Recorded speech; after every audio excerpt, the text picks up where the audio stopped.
les 1000, sinon au 18e siècle.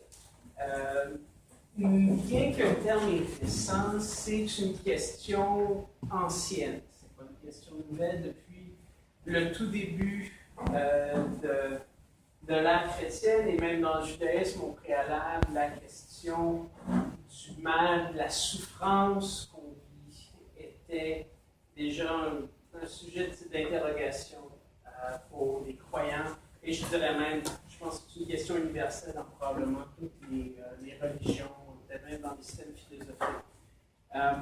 Ceci étant dit, pour moi, c'est une chose que j'ai étudiée un peu avec un intérêt purement intellectuel pendant un certain nombre d'années. Puis il y a quelques années, quand mon père est décédé, que je me suis beaucoup plus préoccupé de la question. Et c'est arrivé un peu par ricochet, puisque à l'époque, donc, j'étais endeuillé et j'apprends qu'il y a un livre écrit par C.S. Lewis, qui est un de mes auteurs chrétiens préférés, qui parle de son propre deuil. Et je me suis dit, ah ben tiens, ça c'est peut-être quelque chose d'approprié pour moi. Et là-dedans, il parle de beaucoup de ces défis émotionnels et intellectuels par rapport à Dieu, parce qu'il vient perdre sa femme, avec laquelle il était marié pendant peut-être 15 à 20 ans, et qui était vraiment l'amour de sa vie. Et je pense qu'il la décrivait comme étant son égal intellectuel. Et connaissant C.S. Lewis, il n'y a pas beaucoup de candidats possibles à ce titre. Et on voit donc un homme qui était vraiment brisé par la perte de son épouse. Et c'est de là que j'ai replongé à réétudier la question d'une manière moins théorique, d'une manière plus essayer de comprendre qu'est-ce que Dieu fait au travers de tout ça, plutôt que de dire, ben oui, mais ça arrive. Parce qu'on s'entend pour dire que la question... Oups, attends, on n'est pas en fausse copie, quoi, là? Bon. OK, donc la question du pourquoi est celle qui se rattache évidemment à la souffrance, parce que le fait que la souffrance est là, c'est un fait. On ne peut pas vraiment en discuter. Si votre chien s'est fait écraser par la voiture du voisin, il n'y a pas de question sur ce qui s'est passé, mais bien du pourquoi, quelle est la signification de tout ça. Et il y a diverses réponses. Hein. Il y a des gens qui vont simplement dire, bon, mais on ne sait pas.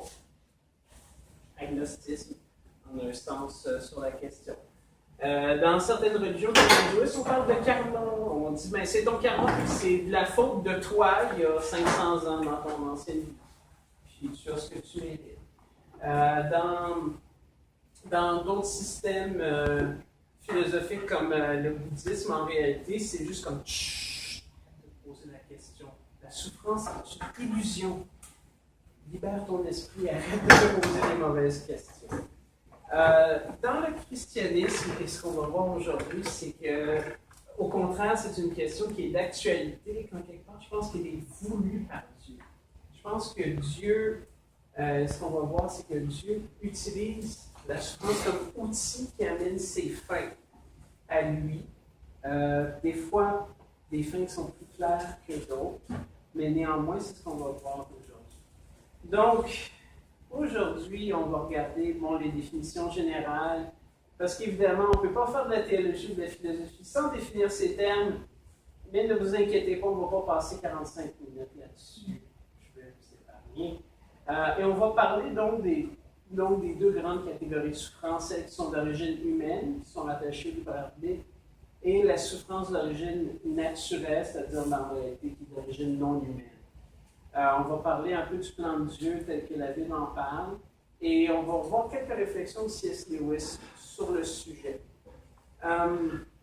Donc, la théodicée est une explication de l'apparente contradiction entre l'existence du mal et deux caractéristiques propres à Dieu, sa toute-puissance et sa bonté. Ce qui, en théologie, n'est pas la même chose que le problème de la souffrance. Le problème de la souffrance s'attaque à la question, sachant qu'il y a de la souffrance, est-ce que Dieu existe? La théodicée, elle, présume qu'on a déjà répondu oui à la première question et s'attaque à la deuxième question, qui est probablement celle qu'on sous-entend quand on se la pose, et dire oui, mais ce Dieu-là, finalement, c'est qui? Est-ce que c'est un vil mécréant sadiste ou est-ce que c'est quelqu'un qui est effectivement bon? Et quand on parle de bon, on a un premier problème parce que le mot bon, la bonté, ça peut avoir différentes significations pour plusieurs personnes. Et là, je prends le terme grec qui est agathos, qui est le terme qu'on voit dans le Nouveau Testament. Je vous ai parlé le terme hébreu, mais il y a à peu près les mêmes significations du terme. Et on voit ici que c'est vraiment une question, la première chose, là, c'est de bonne nature de constitution, c'est vraiment la dimension morale de la personne quand on parle que quelqu'un est bon. On ne parle pas nécessairement de qu'est-ce que cette personne-là fait pour vous, ou bien ça pourrait être une conséquence de la bonté de cette personne. Puis c'est une subtilité qui va être bonne à garder en tête. Bon, alors maintenant, je sais qu'il y a beaucoup de chrétiens dans la salle, donc je vais abuser de vous pour lire des versets dans la Bible. J'ai appelé ma Bible, mais je suis paresseux. Alors, je vais leur demander de faire des petits efforts. Je fais quand même des efforts pour faire de la participation. Qui est-ce qui peut m'ouvrir ça en Marc 10, 18, s'il vous plaît? Donc, évidemment, là, vous comprenez ce que je vais faire. J'ai dit qu'on se pose la question que est-ce que le Dieu en question, il est bon? Right. OK? Maintenant, si je dis la réponse est oui, bien, je triche. Vous comprenez? Il faut que je vous dise que la Bible dise que Dieu est bon.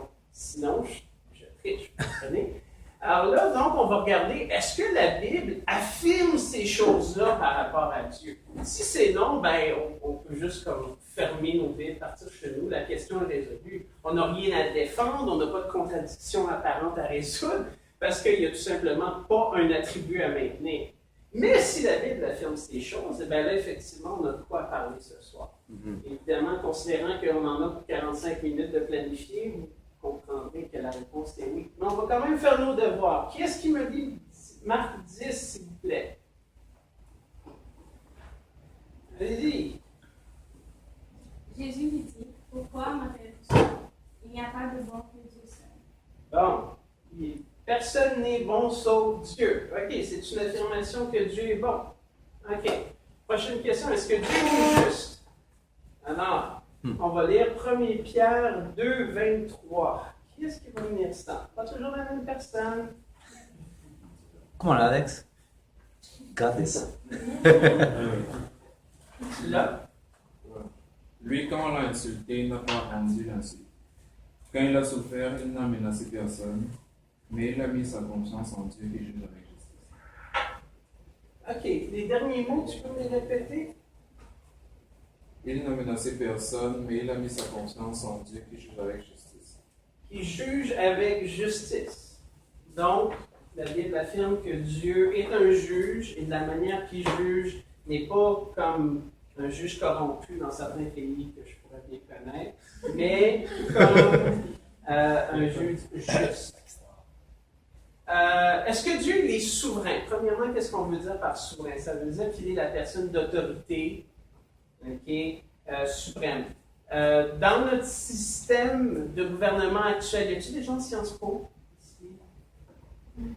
OK, bon, d'accord. C'est quoi notre système de gouvernement dans ce pays, s'il vous plaît? Je vous entends pas en arrière.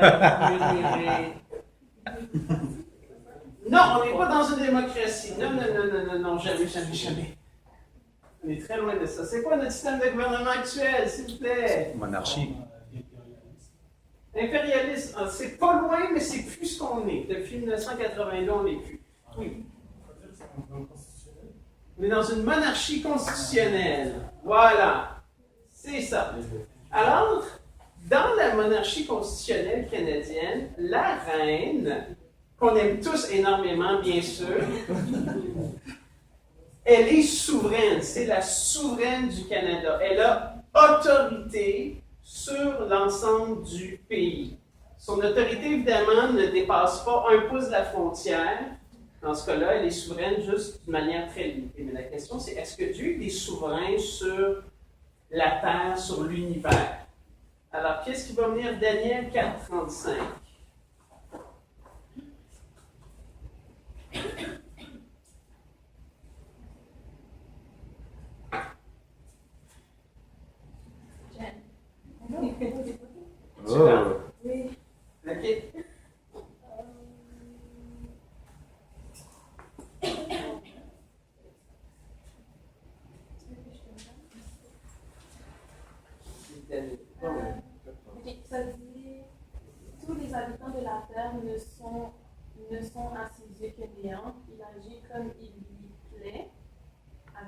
et des cieux et avec les habitants de la terre.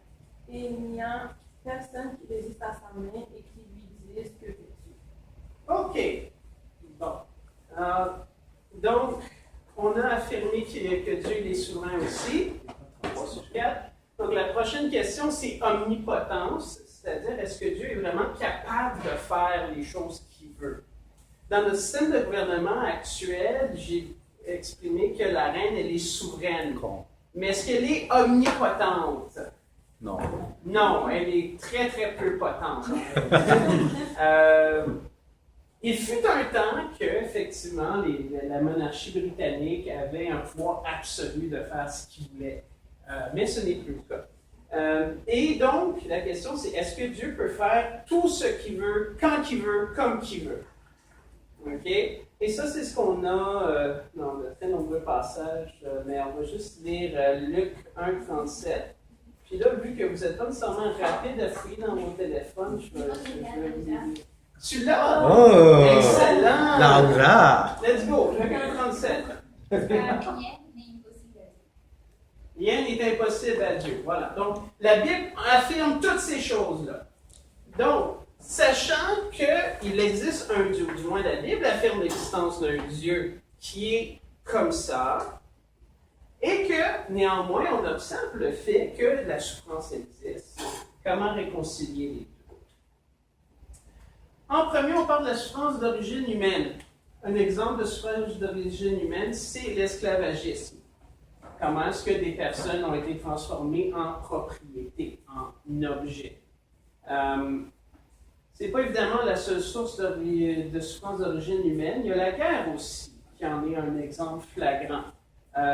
Pourquoi est-ce que les êtres humains se sont mis l'idée de se tirer l'un sur l'autre pour conquérir des territoires, alors que finalement on peut être des bons voisins et bien s'entendre ensemble? Pourquoi est-ce qu'il y a des gens qui sont méchants? Puis là, je parle pas du fils de votre voisine qui massacre des chats. Ça c'est très gentil. Là. Je parle de gens comme Pol Pot, là, avec le génocide du Cambodge. Je parle de gens comme Staline, qui avait une solution à peu près à tous les problèmes, c'est-à-dire de tuer les gens impliqués. Hitler n'en est qu'un exemple aussi, parmi tant d'autres. Mais c'est pas le seul exemple dans la catégorie des gens. En Haïti, il y avait Duvalier aussi, qui avait à peu près la même méthode que Staline. Et on peut dire, pourquoi est-ce que ces gens-là, qui sont quelque part profondément méchants, existent? En quelque part, tu dis, mais je serais jamais capable d'avoir envie de tuer mon voisin, encore moins d'en tuer 1000. Et pourtant, ces gens-là existent. Pourquoi est-ce que ce mal existe là? La réponse à cette question est le terme qu'on appelle le libre arbitre, qui est un élément central de la théologie chrétienne et duquel je vous dirais qu'il y a des groupes de théologie chrétiens qui parlent qu'il n'existe pas vraiment de libre arbitre, qu'on n'a pas de liberté de choisir entre une chose ou une autre. Quand quelque part, tout est prédéterminé selon la volonté de Dieu et qu'on n'a aucune liberté de quoi que ce soit. Dans un sens que ces groupes-là vont dire, en quelque part, on est des marionnettes qui suivons un script. C'est une école de théologie qui, à mon avis, est absolument erronée, mais ça se peut que vous ayez des amis qui soient persuadés de ça. Néanmoins, je vous le mentionne pour vous dire qu'il existe une tension en théologie, dans la Bible, entre la souveraineté de Dieu qui dit « moi je suis tout puissant, je fais ce que je veux », et en même temps, Dieu nous laisse libres de faire des bons choix et des mauvais choix. Mais donc cet élément-là, il est essentiel parce que si on n'a pas de libre arbitre, en un sens, il n'y a pas rien qui émane autrement que de Dieu. Vous comprenez? Si je suis mon script, et que mon script dit, tu t'appelles Duvalier, tu élimines l'opposition de manière sanglante, c'est pas de ma faute, je ne suis qu'une marionnette qui suit mon script. Donc, le mal que je fais en quelque part revient à celui qui a écrit le script. Mhm. Mais si je suis libre de choisir ce que je fais, eh bien là, à ce moment-là, la responsabilité des actes que je fais, elle retombe sur moi, sur les décisions que je fais. Et bien que donc la toute-puissance de Dieu est une chose qui est dure à comprendre, il y a des affirmations quand même claires dans la Bible que les gens ont le choix entre le bien et le mal. C'est un choix qu'on doit faire quelque part à tous les jours de notre vie. Néanmoins, il existe une question intellectuelle pour ceux qui sont plus de philo, que je ne pense pas qu'il y en ait beaucoup dans la salle, qui dit en gros, est-ce que ça serait possible qu'un univers existe où il y ait moins de mal causé par les êtres humains, tout en ayant des gens tout aussi libres? Si vous êtes capable de prouver ça, ben vous êtes capable de démontrer que Dieu a mal fait sa recette. Okay? Donc, en quelque part, d'imputer une partie du mal fait par les hommes à Dieu. Mais c'est une chose qui est essentiellement impossible à démontrer, ce qui fait que d'un point de vue purement philosophique, il n'y a absolument rien qui nous permet de juste comme imputer à Dieu le mal qu'on voit. Et qu'il y a beaucoup de gens, je pense, qui le font, mais qui le font à tort, parce qu'en quelque part, si tu n'as pas d'alternative, tu ne peux pas te plaindre vraiment du système que tu as. Et on peut affirmer avec une assez bonne conscience que la seule manière qu'on a d'avoir le libre arbitre, c'est en permettant tout le mal qu'on voit. Bon, fin de la philo. On va retourner après ça une citation de la Bible sur le sujet. On parle de la connaissance du bien ou du mal. Ici, on voit une très très longue citation dans Romains chapitre 2. Et oui, je l'ai copié. Je savais comment ça se passerait. Et ça dit ici, j'ai mis en foncé, en beau, là, qui disent que il parle des gens qui sont des non-juifs, donc des gens qui n'avaient pas connaissance de la Bible, qui ne connaissaient pas ce que Dieu avait défini comme étant bon ou pas bon. Il dit, quand ces gens-là, qui sont non-juifs, font naturellement ce que prescrit la loi, ils se tiennent lieu de loi eux-mêmes, bien qu'ils n'aient pas la loi, ils montrent que l'œuvre de la loi est écrite dans leur cœur, car leur conscience en témoignage, et les pensées les accusent et les défendent tour à tour. Et la Bible affirme, sans aucune réserve, c'est qu'il existe une moralité absolue, du moins dans les grandes lignes, qu'il y a des choses qui sont de manière non équivoque bien, et qu'il y a des choses qui sont sans équivoque mal, et qu'on a tous une conscience qui nous le rappelle et qui peut nous aider à bien choisir et ou nous torturer si on choisit mal par après. Et qu'en quelque part, on a donc cette conscience du bien ou du mal. Et donc, évidemment, si on a tous conscience du bien ou du mal, ça implique qu'on est tous capables de choisir de faire l'un ou l'autre. Okay? Évidemment, je dis tous avec une petite étoile de marketing parce qu'on sait qu'il existe certaines personnes qui n'ont pas cette capacité-là. Comme ma fille, elle n'a même pas 4 ans, elle n'a pas la conscience du bien ou du mal. Elle a la conscience de ce que papa n'aime pas puis ce que papa aime. Mais c'est pas mal tout. Mais cette capacité-là devient courante dans à peu près tout le monde du moment qu'on est rendu à l'adolescence ou à l'âge adulte. Donc, là, ce qu'on vient de faire, c'est de démontrer qu'on a la liberté de choisir. Et que ça explique pourquoi est-ce qu'on voit la guerre et d'autres choses comme ça. Mais pendant un moment, il faut qu'on parle de la justice de Dieu là-dedans. Parce qu'en quelque part, il existe une idée que beaucoup de gens ont que la justice de Dieu, ça veut dire qu'en quelque part, Dieu devrait tout nous donner des bonnes chances, tout le monde pareil. Qu'en quelque part, c'est pas juste, je suis né dans une famille avec un père abusif qui me crie après. C'est pas juste, eux autres sont nés dans un pays corrompu. C'est pas juste telle chose. C'est pas juste telle chose. Et qu'en quelque part, on utilise le terme c'est pas juste pour parler d'inégalité, pas vraiment d'injustice. Okay? Juste une petite distinction que je veux faire parce que le terme c'est pas juste nous vient très facilement, puis moi-même j'ai tendance à le dire, alors que finalement, quand on parle de justice, on parle de justice au sens judiciaire. On dit que Dieu il est juste, c'est qu'il est Dieu judiciairement parlant. C'est-à-dire que si tu es coupable, il ne va pas te déclarer innocent, si tu es innocent, il ne va pas te déclarer coupable. Okay? Mais, ceci étant dit, Dieu a été très clairement, à la grandeur de la Bible, inéquitable à plusieurs reprises. Et je pense qu'il faut qu'on soit confortable avec l'idée de l'inéquité. Et c'était quelque chose qui, dans l'Antiquité, ne dérangeait pas vraiment les gens. L'iniquité était tellement courante que ça ne valait pas vraiment la peine d'en parler. Mais dans une société comme la nôtre, où en réalité, il y a beaucoup de mobilité sociale, puis il y a beaucoup d'équité au niveau du droit et de la pratique, bien, les inéquités nous semblent plus effrayantes. Mais j'ai juste donné quelques petits exemples de cas où Dieu démontre clairement de l'iniquité et qu'il n'y a aucune question bizarre là-dessus. C'est comme, ben oui, il a décidé de faire une bénédiction spéciale sur telle personne. C'est comme ça. Puis pas sur celle-là. Pourquoi? Bon, ben c'est comme ça. Puis, donc, c'est une question que, en un sens, on ne se posait pas toujours. Il y avait des fois des pourquoi, mais pas toujours.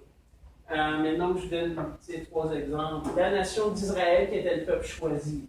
Pourquoi?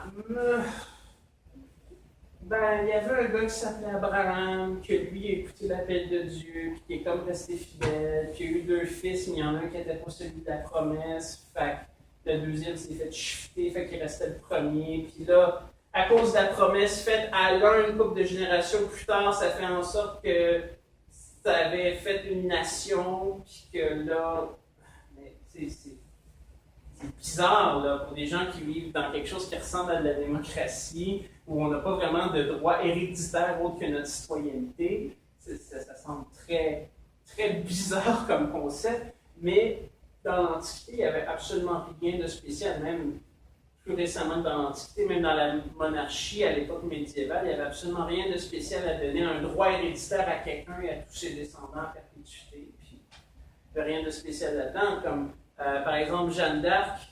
Pour ceux qui connaissent, dites-moi que vous connaissez Jeanne d'Arc. Oui, bon, ok.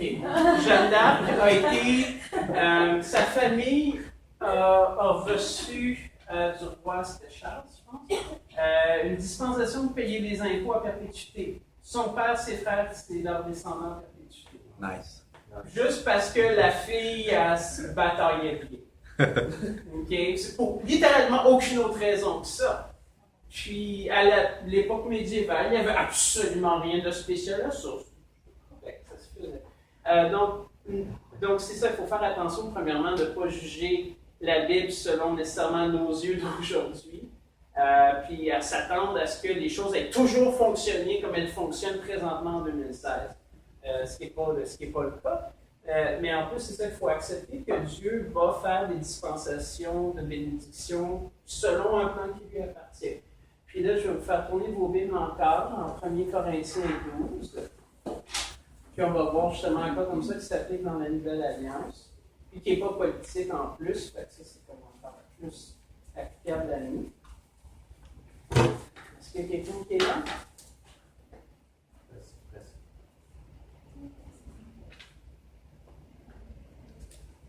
Ok. Qui est-ce qui va nous lire ça? Ah, je vais me lever en arrière là. Oh, Hardy. Or, à chacun, la manifestation de l'Esprit est donnée pour le bien de tous. En effet, à l'un est donné par l'Esprit une parole de sagesse, à un autre une parole de connaissance, selon le même Esprit, à un autre la foi par le même Esprit, à un autre des dons de guérison par le même Esprit, à un autre la possibilité de faire des miracles, à un autre la prophétie, à un autre le discernement des esprits, à un autre diverses langues, à un autre l'interprétation des langues. Mais toutes ces choses, c'est un seul et même esprit qui les accomplit, en les distribuant à chacun en particulier comme il le veut. Merci. Le distribuant comme il le veut. Peut-être que toi, là, tu ferais une excellente guérisseuse. T'en es sûr. Mais c'est pas longtemps. Alors, tu fais pas des guérisons. Peut-être que toi, tu serais un excellent prophète et t'en es certain. Oh. Alex, mais c'est pas non perçu. Donc, c'est pas ça que tu fais. my bad, bro. C'est plate, en quelque part. Tu sais, hey, moi, j'aimerais ça comme genre aller dans un hôpital puis juste faire pac, pac, pac, pac, pac. Bon, rentrez chez vous. Mais, pas mon nom. Malheureusement, mais c'est ça. Puis donc, il faut accepter que John, quelque part, se décrète comme étant totalement unique dans le sens où il dit toi, je te donne une bénédiction. Puis toi, je t'en donne une autre. Puis toi, je t'en donne une autre. Puis oui, en passant, puis c'est là pour le bien commun. Soyez pas égoïstes par rapport à ça. Puis c'est totalement compréhensible. Puis ça, c'est quelque chose qu'il faut accepter et qui est des fois un petit peu dur à digérer. La prochaine chose que je voulais parler par rapport au libre arbitre, c'est qu'on fait intersection de la souveraineté de Dieu. Hein? Alors on peut dire, ben Dieu ne veut pas certaines choses, donc comment est-ce qu'il nous permet de faire des méchantes choses? Et ce qui arrive, c'est que c'est une idée qui réconcilie des fois des choses qu'on a été opposées. L'idée que tout se passe par permission de Dieu. Ce qui n'est pas la même chose que la décision de Dieu. Et des fois, la Bible, vu qu'elle, en quelque part, cherche à élever la souveraineté de Dieu, des fois a tendance à attribuer à la décision de Dieu ce qui revient à la permission de Dieu. Ça, c'est une chose dans vos lectures de la Bible que des fois, le risque de peut-être être comme « qu'est-ce que c'est ça? » alors que finalement, c'est une question plus de permission que d'action, de décision directe. Ici, on a un exemple où on a le même événement qui est reporté à nous dans deux livres différents de la Bible, avec les deux perspectives. Donc, c'est un cas où le roi David fait un dénombrement, puis parce qu'il n'était pas supposé faire ça, eh bien, il y a une punition qui vient contre le peuple. Puis, on a donc le même événement reporté. Un premier dit que Satan se dressa contre Israël et il excita David à faire le dénombrement. Donc, de dire, tu sais, avec le petit ange puis le petit démon, tu sais, puis là, tu as le petit démon qui dit, hey, tu devrais le faire. Le petit ange qui dit, non, fais pas ça, voyons, non, c'est pas une bonne idée. Ben, voyons, non, tu as besoin de plus de soldats, là, franchement, là, tu peux lever des impôts, là, imagine les belles affaires que tu peux t'acheter avec ça. Donc, le petit dialogue, tu sais. Alors qu'on regarde dans le livre de 2 Samuel le même événement. Et ça dit juste, bon, la colère de l'Éternel s'enflamma de nouveau contre Israël et il excita David contre eux. Donc, si on lit juste celui-là sans avoir accès à... Puis après ça, il t'amène à faire une erreur, puis après ça, il te casse la gueule pour avoir fait une erreur. Tu sais, c'est un comportement de cours de récréation, pas quelque chose qui est vraiment digne, tu sais, d'être souverain juge de l'univers. Et pourtant, comment est-ce qu'on réconcilie ça? Bien, dans ce cas-là très précis, on a le fait que, en réalité, c'était l'œuvre de Satan que Dieu a permise. Et que l'auteur de 2 Samuel a en quelque part voulu annoncer la souveraineté de Dieu en disant que, dans le fond, au bout du compte, c'était Dieu qui était derrière ça. Mais c'est pas tous les cas dans la Bible qui sont exprimés exactement de deux manières différentes. Et on n'a pas toujours cette perspective-là double sur les faits. Mais donc, ça veut dire que si vous voyez des choses dans votre lecture de la Bible, puis vous êtes comme, man, Dieu, il est donc bien bizarre dans ce passage-là, prenez le temps de réfléchir, est-ce que ça pourrait être ça? Puis peut-être qu'il va y avoir un deuxième passage parallèle qui va effectivement l'affirmer, peut-être qu'il n'y en aura pas. Mais ça peut être un élément à garder en tête durant votre étude de la Bible. Bon, est-ce que vous êtes tout endormis? On n'a pas fini encore. Come on, bro. OK. La souffrance d'origine naturelle, c'est-à-dire pas humaine. Le premier type de souffrance, en quelque part, il est en guillemets facile. Parce que tu peux toujours blâmer quelqu'un, c'est un être humain, fait que je peux dire, c'est de sa faute à elle. C'est de la faute à Denis, franchement, tout le monde sait ça. Ça, c'est un bon truc à vous souvenir, hein? Mais quand c'est pas fait par un être humain, c'est un peu plus dur de blâmer quelqu'un. Alors, les gens ont tendance à blâmer Dieu et considérant qu'il est souverain. Ben, effectivement, c'est pas mal logique de dire ça. Là, je vais donner juste un exemple ici. On a une souffrance d'origine naturelle qui est un volcan. Je pense, il y a quelques mois, il y avait au Musée des Beaux-Arts de Montréal, il y avait l'explosion de Pompéi. Hmm. Hein? Ça, c'est des gens qui sont juste morts étouffés par les cendres volcaniques. Ils avaient leur petite vie, leur maison, jouaient avec leurs enfants, puis un jour, il y a un volcan qui explose, puis ils meurent. Puis ça, c'est quelque chose que tu peux pas dire que c'est ton voisin, tu peux pas mettre la faute sur ton empereur qui a fait une mauvaise décision politique. Qu'est-ce que c'est ça? C'est pas la seule chose. Tu sais, ici, c'est un médecin durant la peste bubonique en Europe, qui se promenait comme ça. Il y en a d'autres aussi. Il y en a des fois que c'est juste, ça peut être la famine. Ça, c'est des petits garçons ukrainiens qui ont souffert pendant la famine ukrainienne de 1922-1923. Et ça, c'est un peu dur de dire que c'est de la faute d'un autre. Et souvent, les gens, quand ils voient ça, ils disent « ben Dieu, c'est de ta faute ». Et il existe une association athée aux États-Unis qui est dirigée par Richard Dawkins qui reçoit beaucoup d'appels comme ça, qui recense tout le temps comme les raisons des appels. Et la majorité des gens, quand ils appellent pour poser des questions sur l'athéisme, c'est souvent quand ils ont fait face à ce genre de souffrance-là. Et l'autre raison qu'ils ont documentée, c'est quand Donald Trump dit que le christianisme est merveilleux. Parce que les gens ne peuvent pas comprendre que c'est quelqu'un qui se dit chrétien peut être aussi raciste. Mais ce sont donc les deux facteurs mentionnés qui amènent beaucoup les gens à se questionner sur Dieu. Et il y a des gens, des fois, des gens religieux qui ont tendance à abuser de l'idée de la punition divine. Comme par exemple, il y en a en Haïti qui ont dit « Ah oui, il y a un tremblement de terre, là. Ça c'est à cause du vaudou. » Parce que la religion officielle d'Haïti, c'est le vaudou. Je me trompe, il me semble, c'est ça? Ouais. Il n'y a pas d'Haïtiens dans la salle?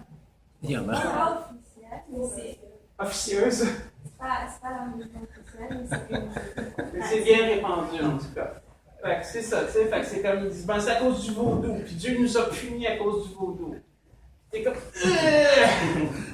si tu moins, comme dans un sens, ben peut-être, mais aussi peut-être que non. Peut-être que tu es juste situé dans une région qui n'est pas stable géologiquement et sismiquement, puis que donc tu étais juste dû pour en avoir un dans les 50 prochaines années, tu sais.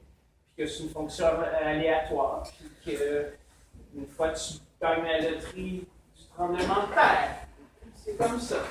Mais tu peux pas vraiment le savoir, mais il y a beaucoup de gens qui ont tendance donc à mettre cette idée de la punition divine. Et l'idée, c'est que la punition divine, c'est quand même quelque chose qui est documenté dans la Bible, qu'on ne peut pas exclure, c'est la photo, qu'on ne peut pas exclure de notre pensée. Mais ce que je dis, c'est attention, sans révélation, c'est spéculation. OK? Spéculation, c'est pas bien. Nous, on aime les faits, on aime la raison, puis on essaie de s'en tenir à ce qu'on sait, pas ce qu'on imagine. Okay? Mais il y a des cas, par exemple, où il y a des punitions divines. Puis bon, on peut en lire une donc dans 1 Corinthiens 11.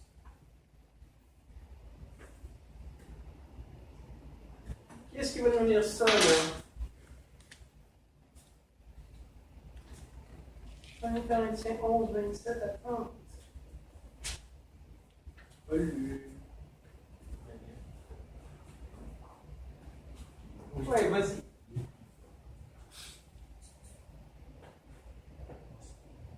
Corinthiens 11, 27 à 30. 27 à 30. Ouais.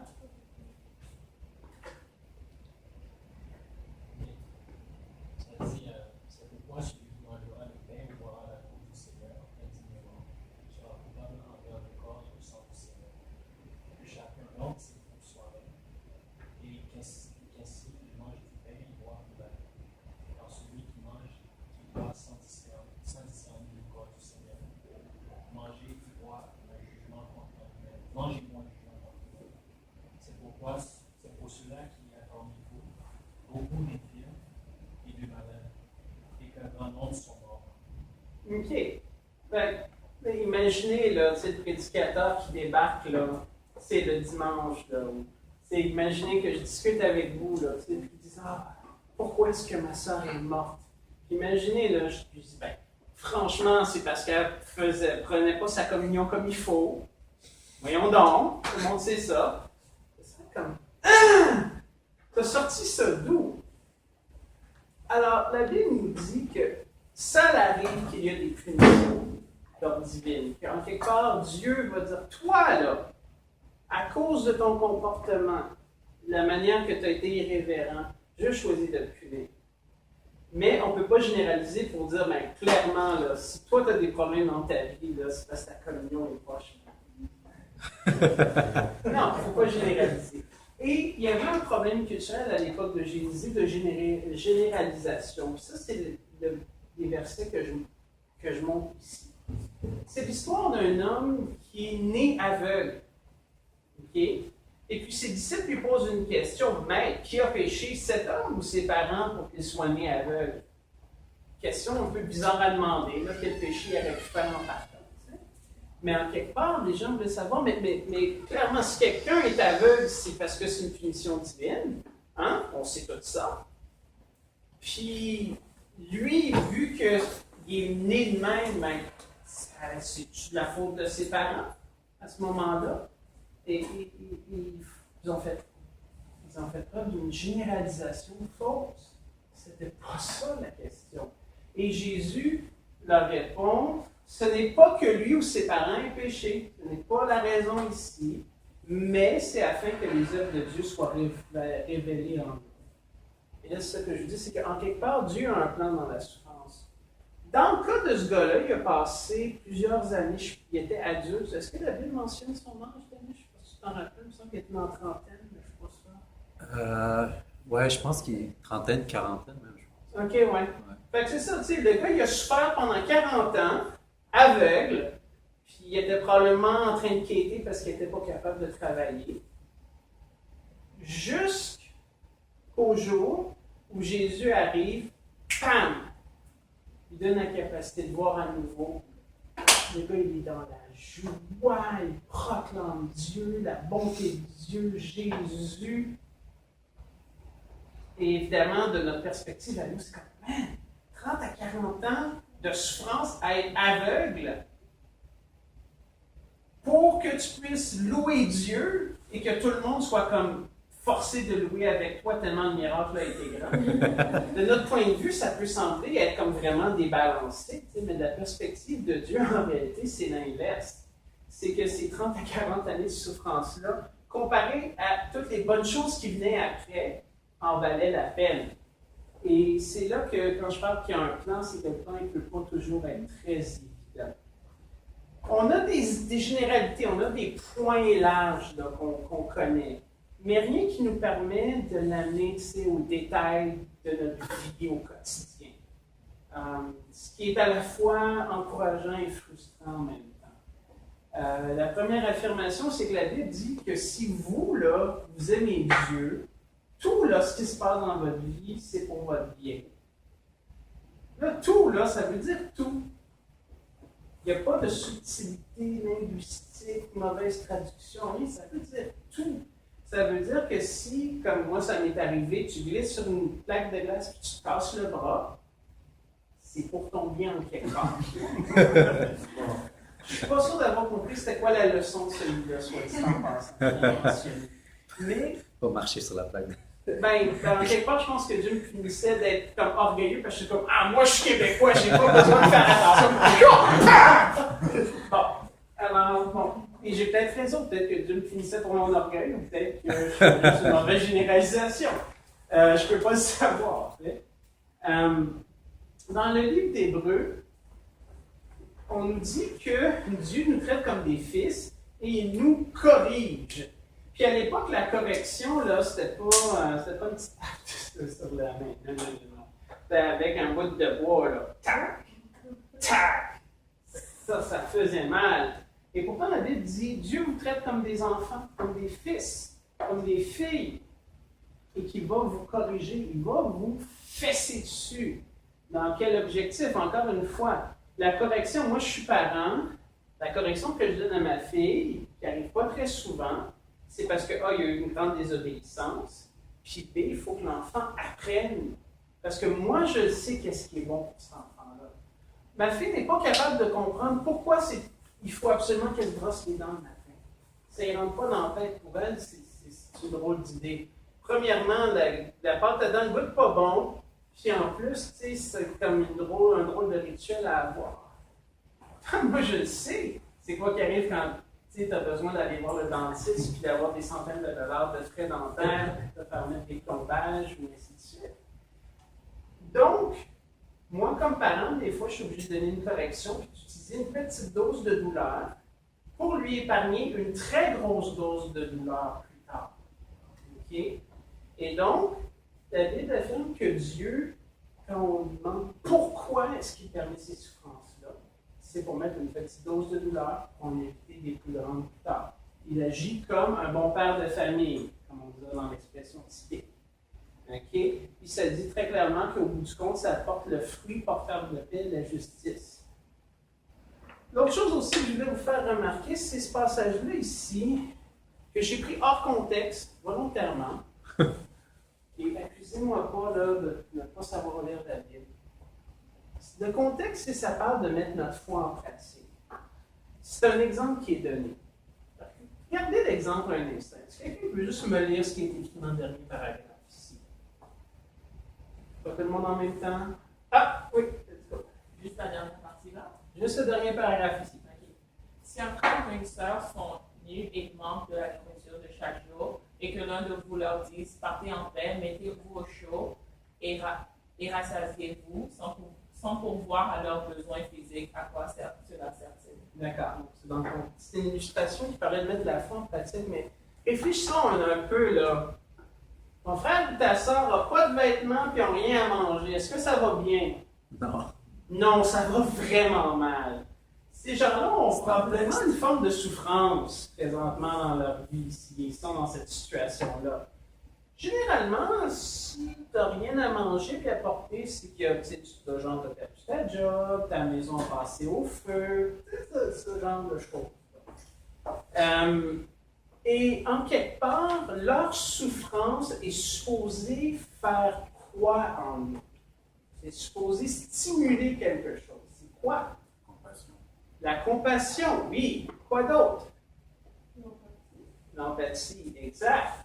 Y a-t-il autre chose à pas stimuler? La générosité, oui. Hein? Le partage. Le partage, exact. En quelque part, c'est ça, c'est que la souffrance amène à développer notre amour. Parce que aimer son prochain, c'est vraiment facile quand ils n'ont pas de problème. Tu sais? Fait que c'est comme, moi je vais bien, toi tu vas-tu bien? Tu vas bien? Ok, good, salut, bye. J'ai comme pas besoin de rien faire pour l'aider, il n'y a pas de besoin, tout va bien. Mais ça se passe jamais comme ça dans le vrai monde. Dans le vrai monde, tu vas avoir une chicane avec un ami et tu as besoin de quelqu'un qui écoute. Dans le vrai monde, tu vas avoir eu un problème avec ton boss. Tu as besoin d'être encouragé pour rester fidèle dans ton travail. T'sais, dans le vrai monde, tu te pètes un bras en glissant sur une plaque de glace. T'sais, dans le vrai monde, ces choses-là arrivent, puis là, tu as des besoins. Puis d'autres personnes doivent faire preuve d'empathie et de générosité pour répondre à tes besoins. Et je pense qu'en quelque part, des éléments importants de la souffrance, c'est de nous apprendre à aimer. Et donc, je voulais juste rapidement finir sur des pensées de C.S. Lewis. Est-ce que quelqu'un peut me dire qu'est-ce qui est en train de se passer? Oui, c'est ce qu'on appelle en termes médicaux une amputation. Y a-t-il quelqu'un qui peut avoir une idée de pourquoi est-ce qu'on pourrait faire ça? Premièrement, est-ce que c'est le genre de choses qu'on fait pour le plaisir? Non. Et généralement, on fait ça parce qu'il y a une bonne raison. Right?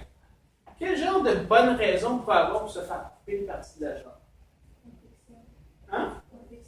Une infection, oui. Exactement. Ça, c'est un cas en réalité d'une personne qui a de la gangrène. La gangrène, ça peut être dû à différentes causes, entre autres des infections, ça peut être dû au froid, par exemple. Mais ça fait en sorte que c'est des tissus qui sont morts, comme littéralement morts, il n'y a rien à faire pour les ramener à la vie. OK? Et la gangrène a cette mauvaise habitude de s'étendre, OK? Qui nécessite des actions radicales telles que l'amputation pour éviter d'en perdre plus. Ça, c'est une analogie qui vient de C.S. Lewis, bien qu'il n'y a pas utilisé le terme gangrène, mais le reste, ça vient de lui. Mais en gros, bon, premièrement, on remarque que la personne est très peu endormie.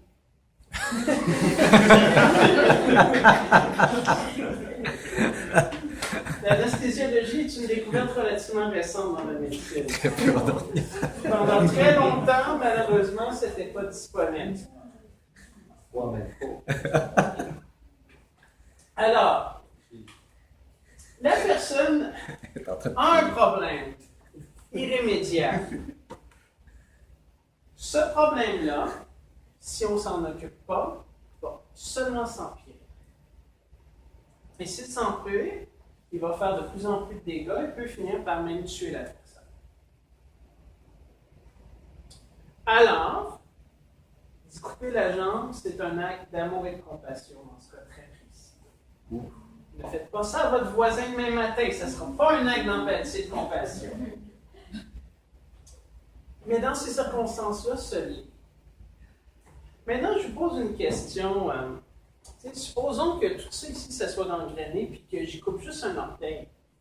Est-ce que je l'ai aidé? Non. Hein? C'est une douleur qui est inutile. Je vais l'avoir infligée, je n'aurais rien aidé.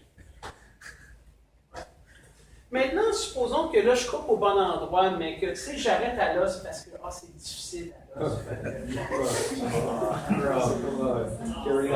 Est-ce que je vous ai aidé si je fais ça? Non. Je vous aide seulement et uniquement si je passe au travers. Et c'est l'analogie de C.S. Lewis. C'est de dire, Dieu, là, il veut enlever des choses qui sont mal au fond de nous. Il faut qu'il continue à couper. Parce que s'il arrête au milieu, s'il arrête en cours de chemin, il n'aura pas réglé le problème, puis il va avoir causé de la souffrance inutile. Mais s'il se rend jusqu'au bout, la souffrance n'aura pas été inutile. Elle aura été ultimement porteuse de vie en vous. Ça, c'est l'analogie de C.S. Lewis. Et en passant, ça, c'est la photo la plus comme, comment dire, la moins difficile que j'ai été capable de trouver. Là. OK? Je vous laisse avec quelques citations que j'aime énormément de lui, qui m'ont aidé un peu dans ce que j'ai vécu aussi, et qui parlent un peu donc de l'application de la douleur dans ce cadre thérapeutique. La première chose, c'est qu'il parle de l'amour de Dieu, qui demande la perfection de la personne qui est aimée. Cette chose-là, évidemment, peut sembler un peu bizarre, parce que c'est comme, si je t'aime, je devrais t'aimer comme t'es. Pourquoi est-ce que je voudrais te rendre plus parfait? C'est quoi cette idée-là? Mais encore, une fois, si on regarde dans la perspective de je veux que tu arrêtes de te faire du mal inutilement, ben oui, tu peux amener la personne à se perfectionner. Une autre chose que C.S. Lewis dit, c'est que donc Dieu murmure à nous dans nos plaisirs, parle dans la conscience, mais crie dans la douleur. C'est le mégaphone qu'il utilise pour éveiller un monde sourd. En quelque part, la douleur étant difficile à ignorer et même difficile à oublier, c'est un peu l'outil de dernier recours. Quand Dieu essaie de vous parler d'autres manières puis que le message ne passe pas, eh bien, c'est l'option qui lui reste. Et finalement, une chose qu'il a partagée quand il parlait donc de son deuil, une réflexion qu'il a eue, c'est dit, Dieu n'a pas essayé de faire une expérience sur ma foi ou mon amour de manière à déterminer leur qualité. Il le savait déjà, mais c'était moi qui ne le savais pas. Dans cette épreuve, ou plutôt dans ce procès, il nous fait occuper à la fois le banc de l'accusé, le banc du témoin et le bench avancé où le juge préside.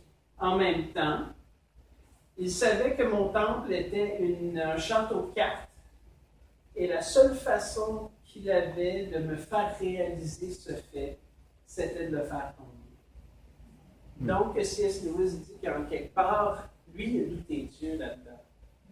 Mais qu'avant de souffrir, il ne savait pas qu'il doutait Dieu. Il pensait avoir une foi dure en béton. Alors que finalement, c'était comme un château de cartes. Qu'en quelque part, Dieu a dû faire tomber le château de cartes pour qu'il comprenne où est-ce qu'il en était. Ce qui nous ramène à l'idée qu'il y a beaucoup de gens qui appellent le centre athéiste quand ils souffrent.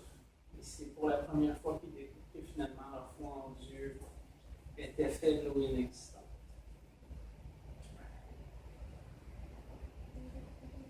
Donc, en récapitulation, on a appris quelques petites choses pour la souffrance, qui se rattachait à la liberté humaine, que Dieu parfois cause la souffrance, mais que souvent on n'a pas de raison claire et qu'on doit accepter que Dieu l'utilise pour nous façonner d'une manière qu'on ne comprend pas.